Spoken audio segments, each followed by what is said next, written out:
पर 90 डिग्री दक्षिण पर सबसे दक्षिणी बिंदु है।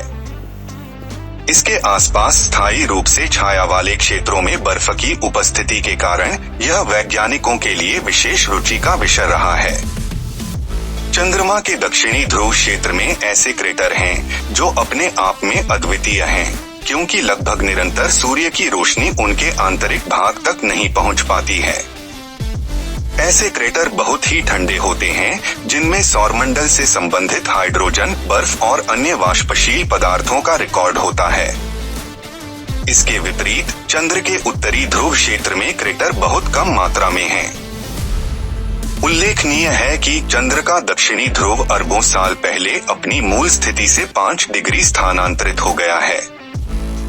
इस बदलाव ने चंद्रमा के परिभ्रमण को बदल कर रख दिया है, जिससे सूर्य की रोशनी उन क्षेत्रों तक पहुंच पाई है जहां पर पहले अंधेरा छाया रहता था।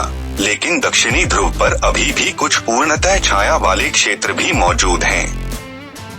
दक्षिणी ध्रुव क्षेत्र में डी गेरलाचे, स्वेडरूप, शूमेकर, फॉस्टिनी, हॉवर्थ, नोबेल और कैबियस, एटकेन बेसिन जैसे कई क्रेटर और बेसिन हैं जो चंद्रमा की सबसे बुनियादी विशेषताओं में से एक है, और 9 किलोमीटर ऊंचे एप्सिलॉन पीक जैसे पहाड़ पृथ्वी के किसी भी पर्वत से ऊंचे हैं। चंद्र के दक्षिणी ध्रुव का औसत तापमान लगभग -13 डिग्री नापा गया है। चंद्रमा के दक्षिणी ध्रुव पर क्रेटर किनारों वाला एक ऐसा क्षेत्र है जो निरंतर सौर रोशनी के संपर्क में रहता है, हालांकि उसका आंतरिक भाग स्थायी रूप से सूर्य के प्रकाश से छायांकित रहता है। चंद्रमा का दक्षिण ध्रुव ऐसा स्थान माना जाता है जहां जल, बर्फ और अन्य कुछ धातुओं के मिलने की संभावनाएं बहुत ही बढ़ जाती है। यहाँ पर संभवित पानी और बर्फ दूर ब्रह्मांड से आए धूमकेतु, उल्कापिंड और सौर पवनों के माध्यम से जमा हुए हो सकते हैं। इन ठंडे जालों में हाइड्रोक्सिल भी पाया गया है। चंद्रमा की सतह पर कुछ ऐसे क्षेत्र भी हैं जहाँ पर पपड़ी चुंबकित है। Lunar orbiters, Clementine, lunar prospector, lunar reconnaissance orbiter, Kaguya और चंद्रयान एक जैसे कई देशों के ऑर्बिटरों ने चंद्रमा के दक्षिणी ध्रुव के आसपास के क्षेत्र का अध्ययन किया है, जिसमें चंद्रजल की खोज की गई है। नासा के एलक्रॉस मिशन को कैबियस में काफी मात्रा में पानी थी मिला है। नासा के इस मिशन में एलक्रोस को कैबियस के फर्श पर जोरों से टकराया गया था, ताकि सतह पर रही मिट्टी खड़क के सैंपल्स से संशोधन हो सके। और मजे की बात यह है कि इन नमूनों से पता चला कि इसमें लगभग 5% पानी था। 18 जून 2009 को चंद्र के अंदरूनी वातावरण का अभ्यास करने के लिए लूनर रिकनेसांस ऑर्बिटर लॉन्च किया गया था, और ये अभी भी चंद्र के दक्षिणी ध्रुव क्षेत्र का डेटा पृथ्वी पर भेज रहा है। यह मिशन वैज्ञानिकों को यह देखने में मदद करेगा कि क्या चंद्रमा के दक्षिणी ध्रुव क्षेत्र में स्थायी क्रू स्टेशन को बनाए रखने के लिए पर्याप्त टिकाऊ संसाधन हैं या नहीं। यह ऑर्बिटर रेडियोमीटर एक्सपेरिमेंट करता रहता है, जो दक्षिणी ध्रुव की सतह के विकिरण और थर्मोफिजिकल गुणों की जांच कर सके। इतना ही नहीं, यह परावर्तित सौर विकिरण और आंतरिक इंफ्रारेड उत्सर्जन का पता भी लगा सकता है।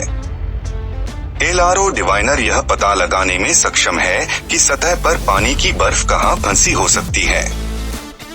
भारत की राष्ट्रीय अंतरिक्ष एजेंसी भारतीय अंतरिक्ष अनुसंधान संगठन इसरो द्वारा विकसित ल्यूनर इम्पैक्ट प्रोब, जिसे इसरो के रिमोट सेंसिंग चंद्रयान 1 द्वारा 22 अक्टूबर 2008 को लॉन्च किया गया था, जो 14 नवंबर 2008 को चंद्रमा की परिक्रमा कर रहे चंद्रयान 1 से अलग हो गया था और लगभग 25 मिनट के बाद शेकल्टन क्रेटर के पास टूट पड़ा था।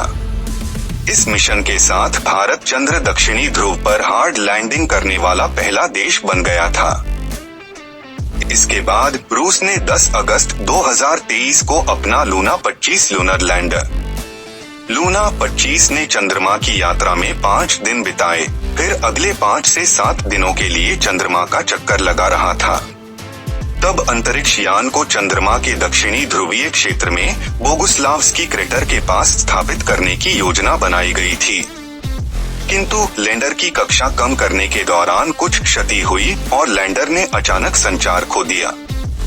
लूना 25 अपने साथ 30 किलो वैज्ञानिक उपकरण ले जा रहा था, जिसमें मिट्टी के नमूनों के लिए एक रोबोटिक हैंड और ड्रिलिंग हार्डवेयर भी शामिल था।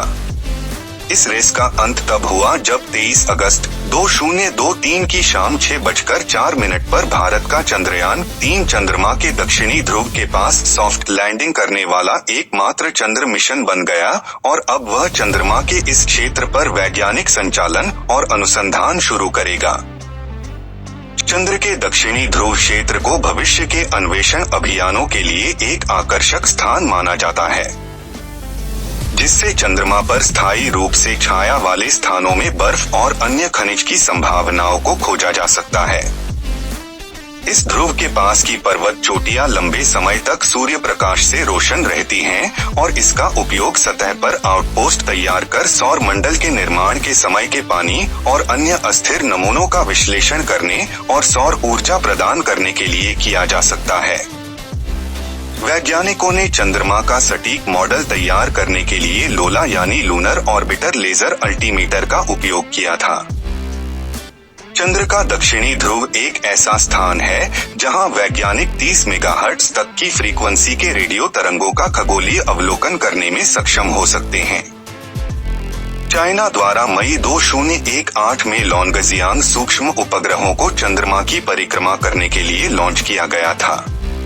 इससे पहले कोई भी अंतरिक्ष वेधशाला इस फ्रीक्वेंसी में खगोलीय रेडियो तरंगों का निरीक्षण करने में सक्षम नहीं थी, क्योंकि पृथ्वी के उपकरणों से आने वाली तरंगें यहां तक हस्तक्षेप करती थीं।